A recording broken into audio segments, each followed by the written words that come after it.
ես Հայաստանի Հանրապետության այն քաղաքացիներից եմ, այն քաղաքական process-ներում եղած մարդկանցից, ով անցել է նաև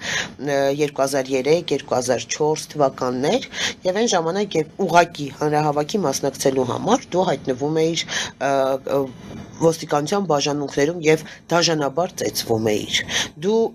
շքամուտքերում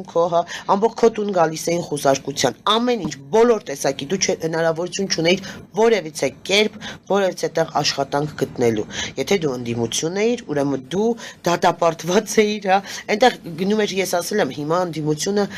ունի հնարավորություն լինելու իսկական ընդդիմություն, որը պետք է լինի, որը ընդդիմությունը պետք է լինի ոչ թե